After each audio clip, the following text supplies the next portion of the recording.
So the answer for this question is B. Very good. So it's a very simple question asked in 1996 GATE paper.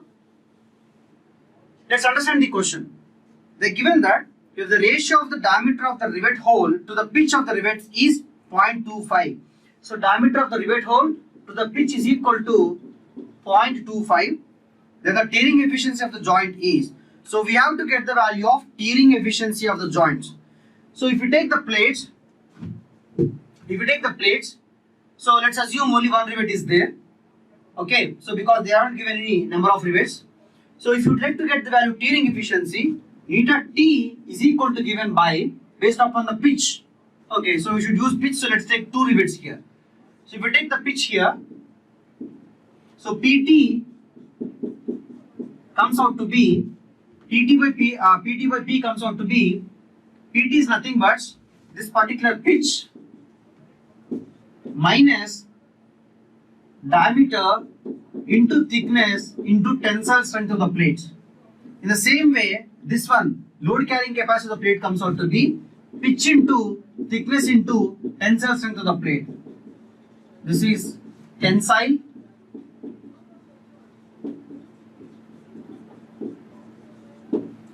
strength of the plate. So this gives you eta T formula as T minus D by P. So if you'd like to get the value of efficiency in percentage, you'll be multiplying by 100, but in the options everything is in decimals, less than 1 only. So with respect to 1 we have to get, not with respect to 100. So this is nothing but 1 minus D by P. So D by P value is given in the question as 0.25. So 1 minus 0.25 comes out to be 0.75. So 0.75 is the answer for this question. If they ask in percentage, then should be giving the answer 75%. So generally these things should be taken care when you are dealing with a numerical answer type question. Clear everyone? So I hope there is no doubt regarding this question. So take this question now everybody. So copy the question, it's a linked data type question. So based upon this data there are two questions. It's a simple question only. Solve it. So kindly copy everyone or take a screenshot and solve it. So as expected, I have observed that few people got wrong answer by getting into the trap of the question. So if you read this question, it's given that if the rivets are to be designed to avoid crushing failure, the maximum permissible load P in kilonewton is. In this question, they haven't said they're expecting you to get the answer. They're expecting you to give the answer per pitch length. They're simply asking you to get the value for the whole joint. That's in a default way. If they don't use the word pitch in it, so in a default way, they're expecting you to get the value of the load carrying capacity for the whole joint. So when you take the whole joint here, there are 3 rivets. So if you have to do the crushing, you have to do crushing of 3 areas. Then only the plate will separate. So like I think Kumar Vijay was asking, why don't we take D into 2T? So D into 2T means you are considering crushing to happen on the 2 plates. So if you take the cross-sectional area, so 3 rivets, it will be like this.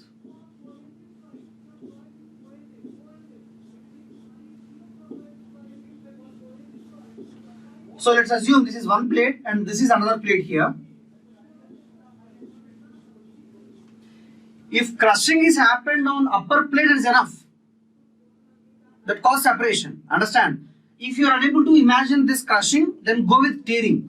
If tearing is happening on the first plate, upper plate is got teared off me, that's enough to separate the whole joint. Our joint will get failed. That's the reason we don't take 2T here. I hope it is very clear to Kumar Vishesh. Okay. So anyways, now we will take for the whole joint here. So when you take the area, so area is, sorry, not the shaded area. So area is dt, dt, dt. So thrice dt here.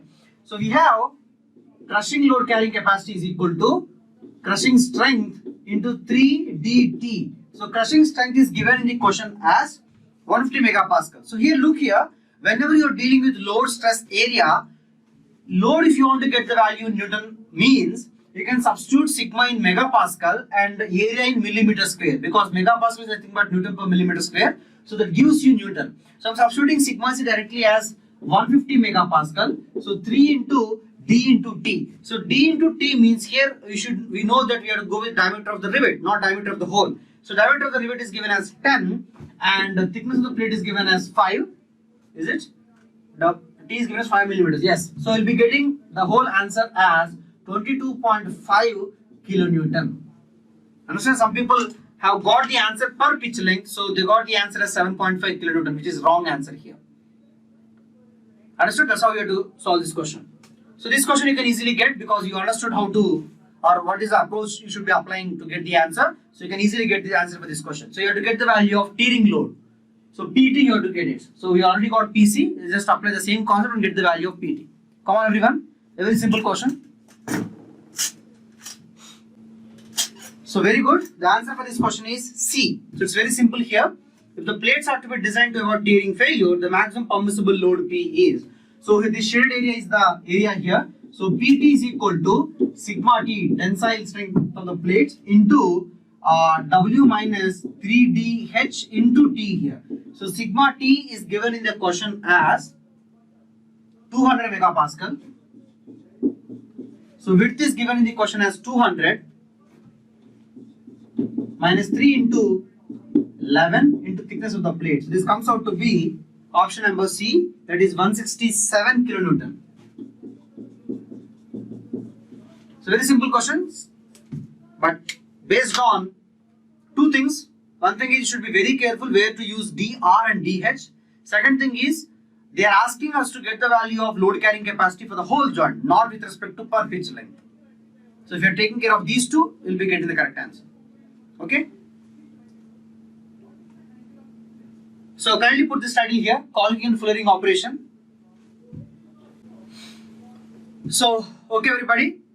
So I told you that we can make this riveted joint 100% leak proof by using caulking and fullering operations. So I told you that they are basically a plastic deformation operations. I'm not sure whether I told that or not. Now I'm telling it. So basically they are plastic deformation operations. So how it is done? So first of all, let's see the diagram once again, how the leakage can happen, from where the leakage can happen. So if you take the plates, it will be like this.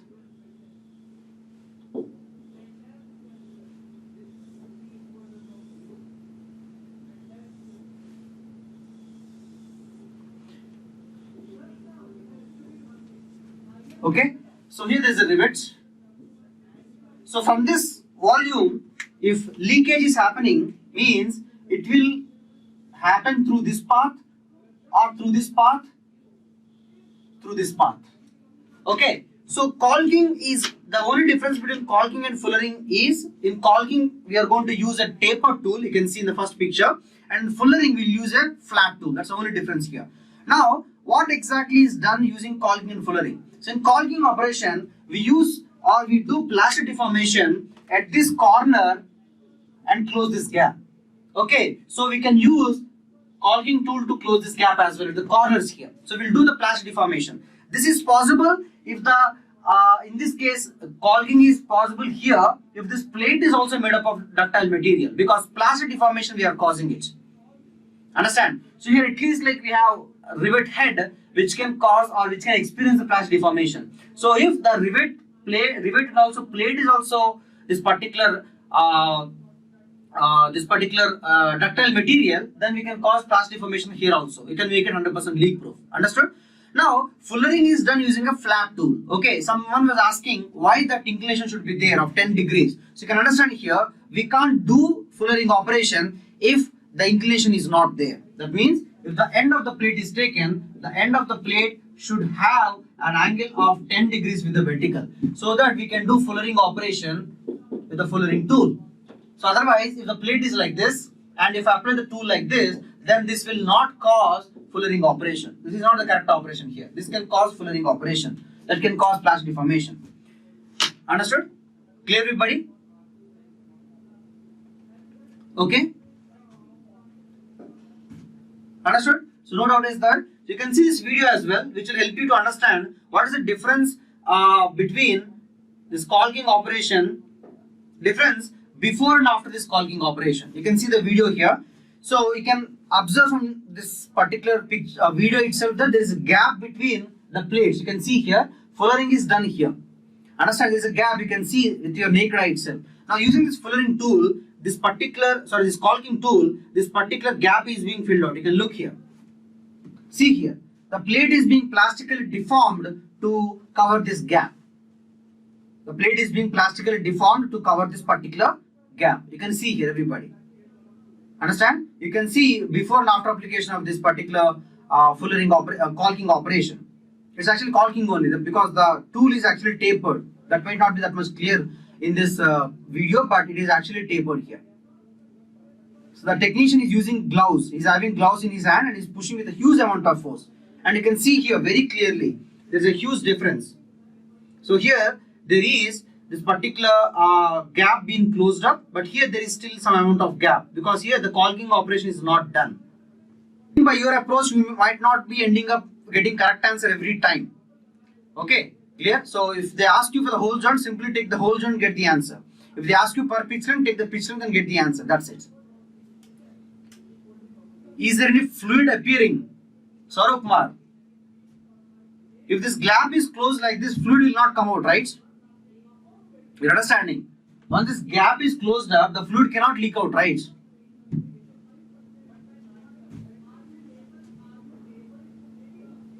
Clear?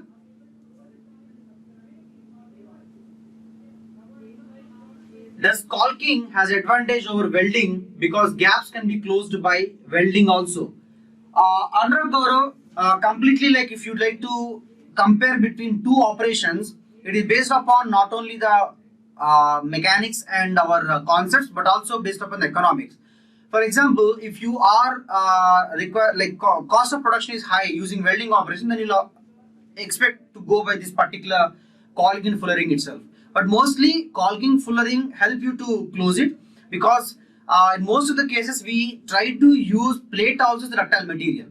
I already said rivet should be a ductile material. So if you are going with plate house as ductile material, then definitely we can close the gap by doing plastic deformation. But wherever you are forced to have the plates to be brittle materials, then you have to or you are forced to go with welding operation.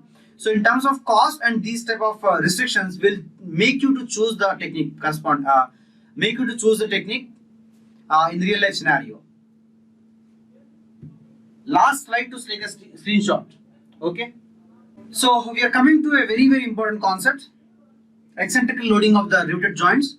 So from this concept, from the past 5 to 7 years, if you observe, every year there was a question.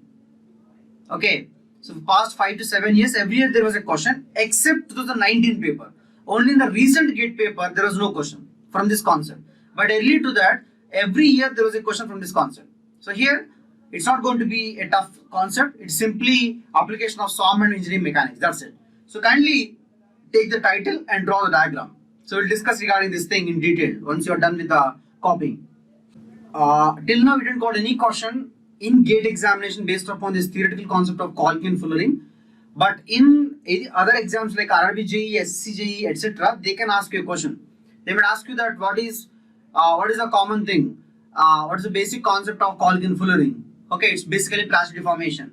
They can ask you regarding the concept that regarding the thing that in caulking we use a taper tool and fullering will use a flat tool in such a way. Understood? Clear? Okay. So listen carefully here. Please don't write down anything. Listen carefully. So whatever the level of understanding you are going to have that's going to help you in solving the questions. Okay. So you're going to understand it first and then we are going to apply or solve some numericals. So in numericals, one by one numerical will be gaining the knowledge. Okay, so in the first attempt you might be doing some mistakes. Okay, so you might not be ending up in the final answer very correctly in the first attempt only. So slowly you'll be increasing, slowly you'll be gaining the knowledge. Okay, so listen carefully everybody. So till now we discussed the case where the load line of action was passing through centroid of the arrangement of the rivets.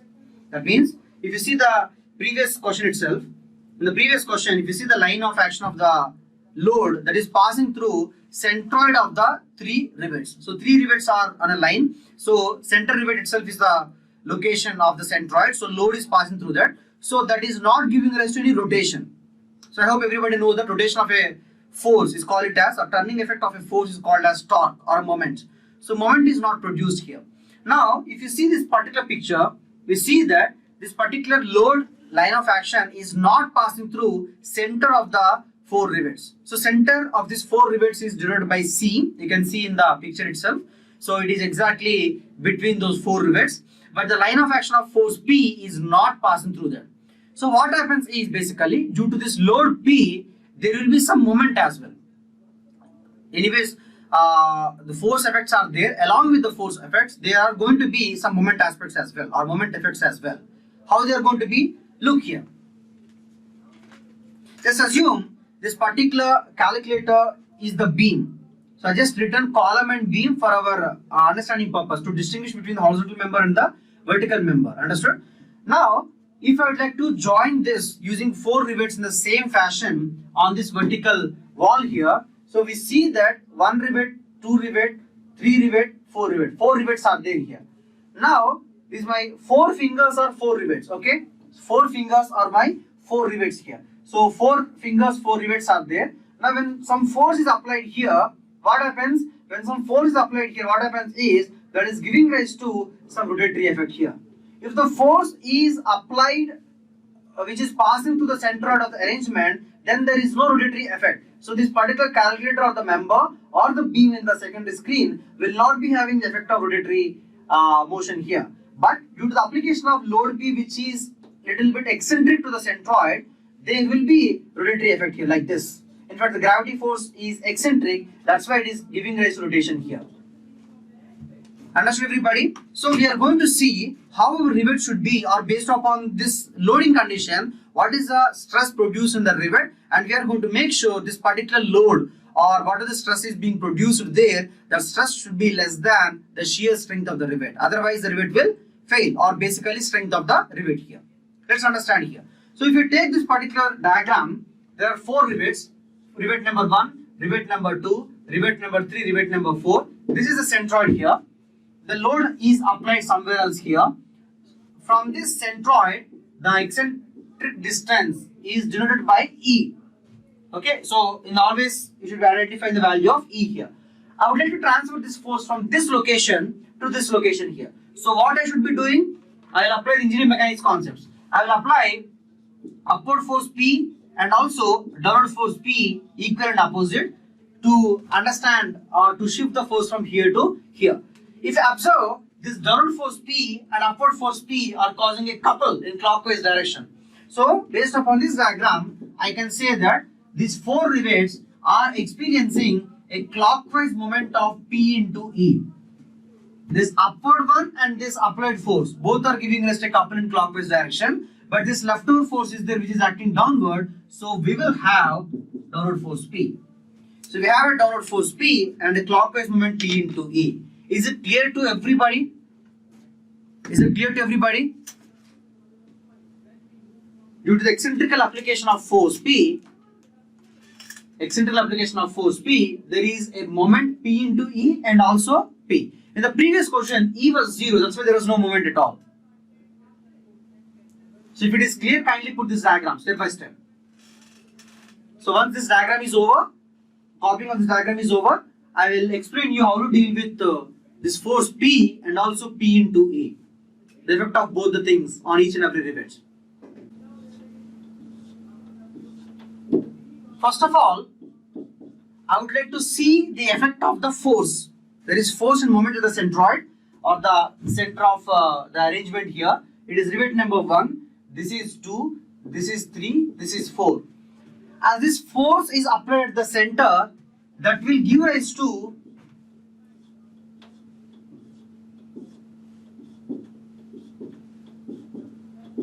equal force on each and every rivet.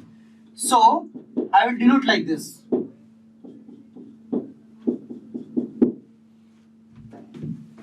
As Pi dash. So basically it is given the name as primary or direct force.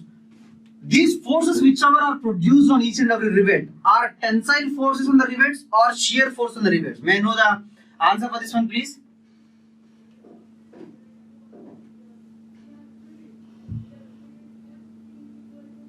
So we see that all the forces are parallel to area of cross section of each and every rivet. So these primary or direct forces are nothing but shear forces. Understand? So I is the number of the rivet here. Okay. So Pi dash. So, and it's very known, it's very easy to understand that Pi dash is nothing but P by N. So where N is total number of rivets. N is the total number of rivets because load is being applied at the center of mass, so it will be equally distributed on each and every rivet because every rivet is supporting that. So based upon here it is N is equal to 4, you will be getting each and every value as P by 4 itself. And you should be always keeping in mind about the direction as well. And in fact, direction is very, very important because applied force is acting downward, so each and every force should be acting downward because at the end you are going to take the net effect of this applied force P and also moment as well at the end. So understand later. So just keep in mind the direction is also very important along with the magnitude. Kindly copy this everybody. So we'll deal with the most important one, that is moment here. Yes, P1 dash, P2 dash, P3 dash, its dash is there.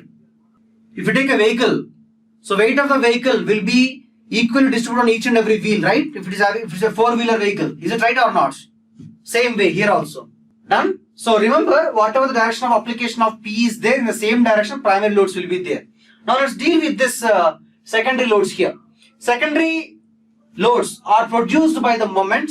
Look here. So moment is P into E. Moment is P into E. So this clockwise moment is there. Look everybody. Just imagine 4 rivets are there here, or I have nailed 4 rivets on 4 corners here. Due to this rotatory effect here, don't you think shear force is acting or shear effects are acting on each and every rivets? Able to imagine? Due to the rotatory effect of this particular calculator on the board, each and every rivet is having a shear effect there. Yes, absolutely. So we are going to take the shear force here. But those shear forces are produced by a moment.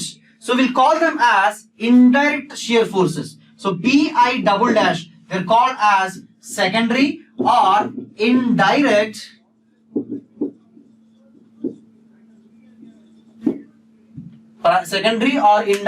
shear forces. So Pi double dash or secondary or indirect shear forces. Let's see the direction and also magnitude of each and every force here. Now look everybody, this is a very, very crucial thing here. So remember these steps here. First of all, you join each and every rivet from centroid here like this. Okay, so find the radial distance. This is R1, this is R2, this is R3, this is R4. Okay, after that you drop a perpendicular through these R1, R2, R3, R4 respectively at each and every rivet. They're perpendiculars. Okay, now if the rotatory effect is in clockwise sense here, so force should be in upward direction. Is it right? Because this moment is giving rise to a force, so the force should be in such a way that rotatory effect will be in clockwise sense. Am I right or not?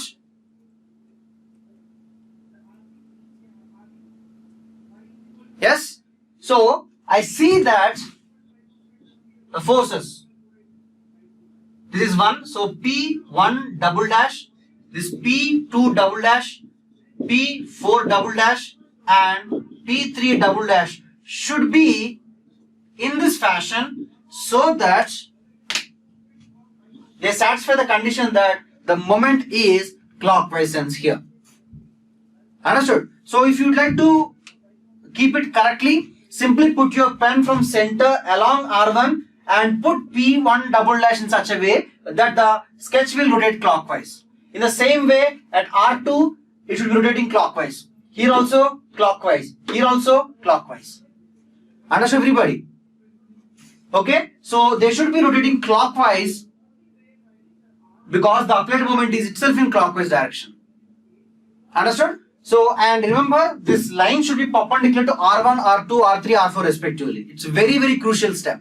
Most people do mistakes at this step itself. Okay, so first of all, I'm giving you the formula. So secondary shear load formula is given by P into E into Ri whole by R1 square plus R2 square, R3 square, so on up to Rn square. So here n is equal to 4, you'll be having R4 square here. Till R4 square you'll be having. Understood? This is the formula basically, and these are the directions. Okay, so already I have told you that P1 double dash will be in this way. This is P2 double dash. This is P4 double dash. This is P3 double dash here, because applied force is acting in downward direction. Any doubt regarding directions, and also I will tell you about this derivation. I will tell you about the derivation of the secondary shear load later. So remember that one. So is there any doubt regarding directions of primary and secondary loads here? Very crucial step. Primary loads are very easy to take because applied load direction only, but secondary loads are very complicated, little complicated.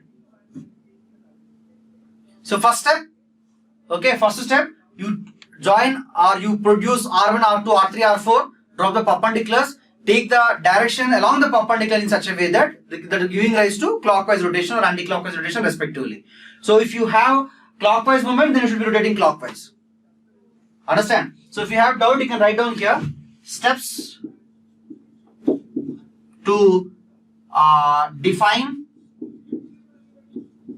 secondary load directions. Okay. So first step is produce R1, R2, R3 and so on Rn. Second one, drop perpendiculars to R1, R2, R3 etc. at each rivet. Okay. Third one, along the perpendicular, take secondary load in such a way that moment is in same direction as of moment at center. That's all. So these are the three steps. So I hope so this might be like looking very difficult, but when you're doing once you solve 2 to 3 questions, it will become very easy for you people there. Okay. So simplest way, in other simplest way is you take that sketch or your pen, put along R1, so put P1 double dash or P2 double dash in such a way that is giving rise to clockwise rotation. Okay. So here it is clockwise, so I'm taking clockwise rotation. So if you have any question where there is anti-clockwise, then you'll be going with anti-clockwise rotation. Okay. So kindly copy this.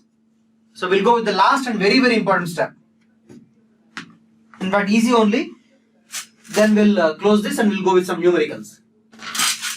Okay. So in this way, you have to get the value of primary load value and secondary load value for each and every. Sorry, this should be only one dash. Okay.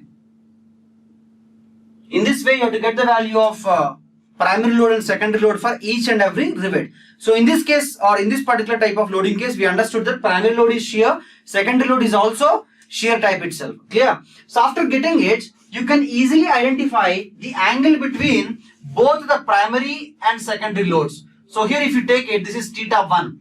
So you can take any angle. You can take this theta 1 or other value, which is 360 minus theta 1 value there, but you'll get the same answer. So better to take the lesser value. Okay? So angle between P1 dash, P1 double dash is more than 90 here. Here if you see, angle between them is less than 90. So in this case also less than 90. So theta 4. So here also some value here. This is theta 3. So you have theta 1, theta 2, theta 3, theta 4 here. You'll be getting the values. Understand? So based upon the geometry, you'll be getting it. So after getting it, you can easily identify what is the net force acting on the rivet number 1. What is the net force acting on rivet number 2? Net force acting on rivet number 3 and so on. So let's get the formula for that. So I'm taking for the ith rivet here. So for ith rivet, net force. So two forces are acting. Let's take the first rivet here.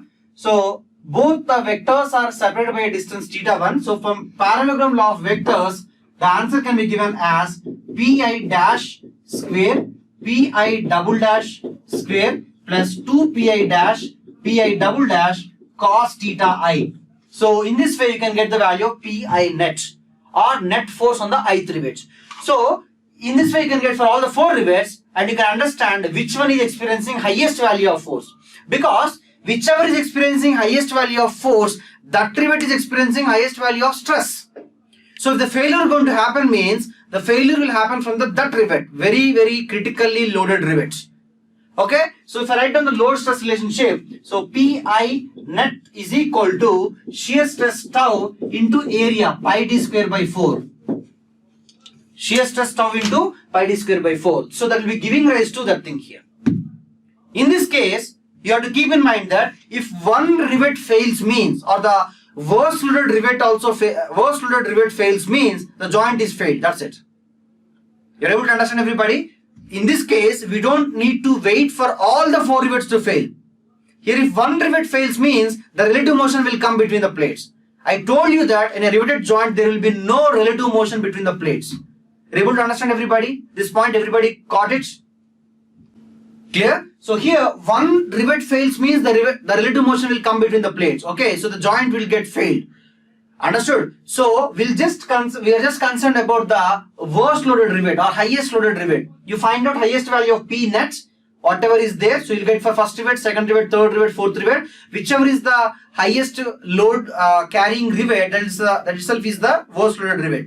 So take that and multiply or equate it tau into pi d square by 4. Anyways, one area is there to get sheared off, so tau into pi d square by 4. So once this highest value of load is giving rise to stress more than the shear strength of the rivet material, it will experience failure. So we have to make sure highest load maximum value Pi net, which is the maximum value, should be giving rise to a stress which is less than shear strength of rivets material. Okay, and also keep in mind that highest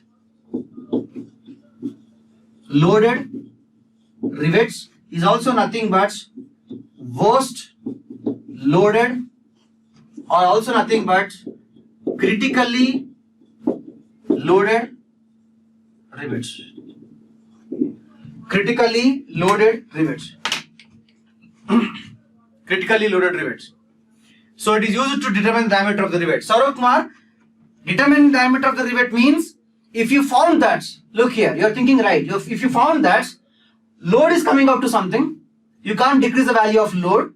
If you go with the rivet of some 1 centimeter diameter, it cannot carry. If you understood that, so based upon the rivet available to you, based upon its shear strength of the rivet, if you found out that 1 centimeter diameter cannot carry the load, then you can increase the diameter. Understood? So designing can be done in both ways. Either you can change the material of the rivet which is of higher strength, or you can take the same material which is having larger diameter, whichever is feasible. Or another way, in the first place you can decrease the load as well. So in any way, like it is basic optimization. For example, you understood that like cost will increase if I change the material. I already got the stock, I can't change the material. So I will go with the decreasing of the load. If this is also not possible, I will go with increasing of the diameter. Understood? By any means I can reach this or keep the material or keep the whole joint safe. Whole joint safe. That is the main objective, or basically designing is all that itself. Understood? Clear, everybody? So major step is getting out this Pi double dash value. Clear? So go step by step. And remember, these questions will be same. Answering of the question is same whether it is on rivet or on a bolt. So we're not going to discuss again the whole explanation part for bolts again. So you'll see the questions directly in bolts.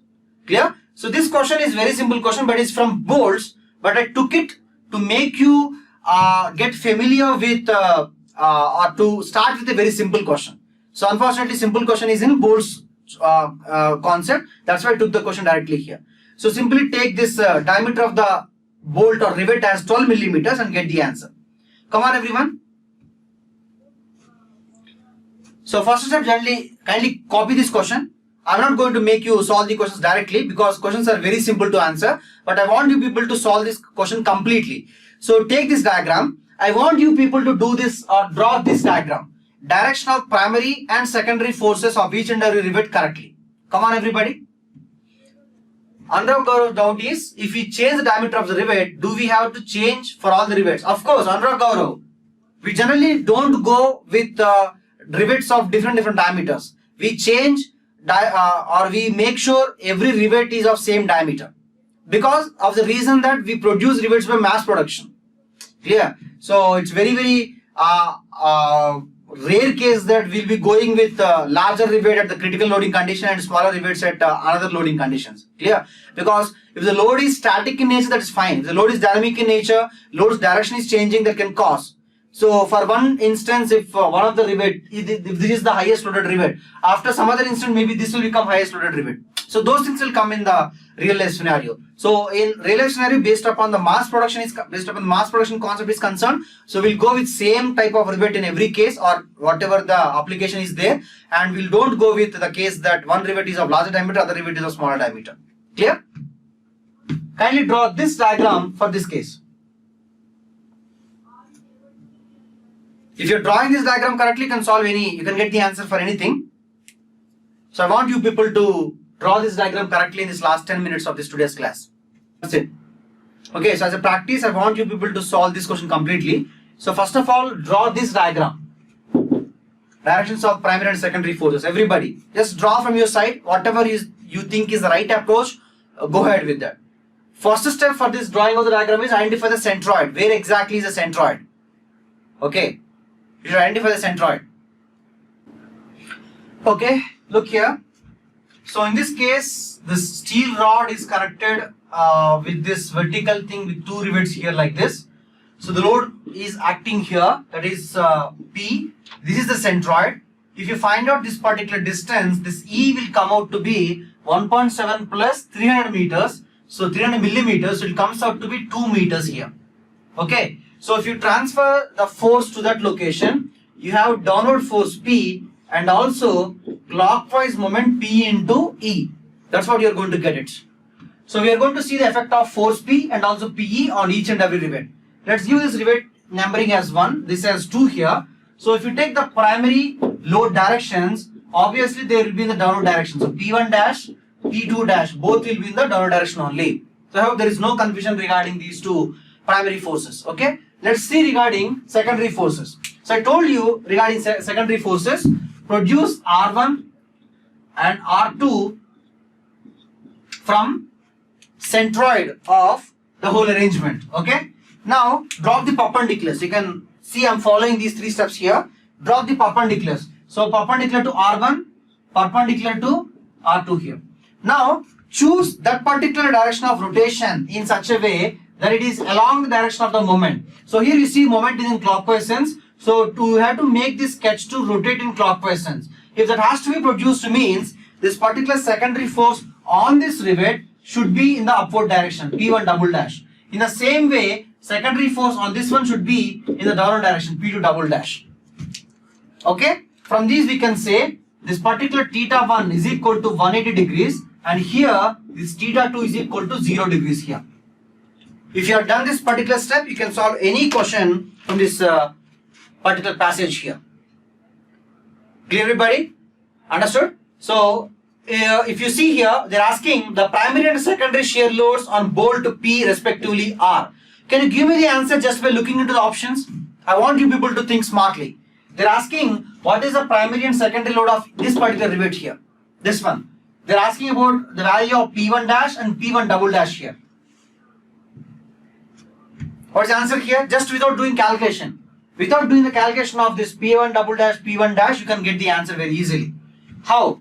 If you see here, applied force is 4 kilonewton. Number of rivets are 2. So P1 double dash, P1 dash will be 4 by 2. 2 kilonewton. This is also 2 kilonewton here. So primary force is 2 kilonewton. If you see here, first of all, they're asking us to give the answer of primary and then secondary.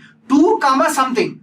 So 2 comma something. Primary should be 2. So if you see here, only option number A is giving you primary as 2 kilonewton. Understood? That's how we can directly give the answer as A without wasting time on finding out secondary force P1 double dash. Clear, everybody? That's how you have to be smart in examination. Whatever the effort you are keeping to be smart, that will definitely help you in the examination. You will stay ahead of the competition. Understood? That is first question here. So once you completely solve this question, you can get the value of resultant shear stress on bolt P and P and Q here. But in this question, they're asking about only P. So you find out the shear stress value here in this one and also shear stress value in this one. Okay, so we can discuss the remaining answers of this particular question in the next class. Okay, so I hope you know the formula and all, you can get the answer. Clear? So for this thing, the answer should come out to be 159 megapascal. Okay, so based upon my memory, this is the answer which I remember. So if any mistake is there, you can let me know in the next class. Okay, and I remember this one should come out to be 195 megapascal. But this is not asking the question. Only this part is asking the question. Kindly check it. So whatever steps are given, you have to go with all the steps. Find out P1 dash, P1 double dash, get the value P net for this one and divide by area of cross section. Find out P net for this thing and divide by area of cross section. You should be getting this thing as 159 megapascal and this thing should be 195 megapascal. Okay, everybody? Clear? So you can take the screenshot of the next question, 2017 paper question. I want you people to solve this question as a homework and come to the next class. Because few people might have been slow. If you didn't got the answer, if you did a mistake in this diagram, don't get demotivated. Only the speed at which you are doing is going to be different there. That's it. So that's why I'm giving you this question as a homework. You can do the revision of this particular thing because next class anyways on Sunday you have time. Okay. So we have a couple of days. Okay. You can revise this last question and you can solve this question as well. Everybody can get the answer for the next question. So kindly take the screenshots. Okay, and these are the options. So you guys should be clear with the options. I'll not be giving you the answer. I'll give you the answer anyways. Okay, fine. Okay, answer is not written here. I remember answer to be C here. I remember answer is C. So either it is B or C. One of the answer. You guys can let me know the final answer in the next class. Okay, B or C. What would be the answer here? The magnitude of resultant shear force they are asking on bolt C. Okay, 3 plus 6 into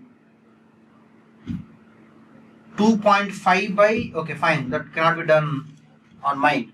Fine, okay. So can I take the screenshot everybody? The answer will be either 15 or 16 or 15 or 17 kilonewton. Okay, done everybody, clear? So you guys get the answer of these two also. P1 double dash. P1 double dash formula is,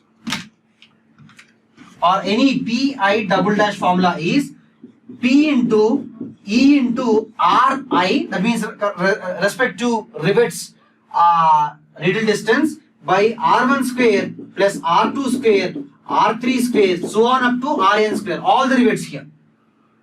Understood? So P into E into Ri, please remember. So I want you people to be in the sync. Whatever the level at which I am teaching, I want you people to be at that level. That will happen only when if you are solving this question and coming. That's it. If you're not spending that time, that will not help you because I am just eliminating all the wrong steps and directly going with the correct step and getting the answer here. You people should learn. You should follow your mind's approach. Wherever you think is right approach, you should go with that. If you are doing a mistake, if you are ending up getting a wrong answer, your mind should identify that it's a wrong step. Subconsciously, you will be learning and registering that it's a wrong step. And the next time when you are going to solve the similar type of question, you will not be doing that particular step. That is actually lengthy procedure. That's actually the correct ideal way of learning. So that will happen. That's the reason we ask you people to do practice. Okay, so you people solve this question, come back. Understand? Thank you so much everybody. So we'll meet on the next class. I think mostly the class is on Sunday. So we'll meet on 9 AM on Sunday there. Thanks so much everybody.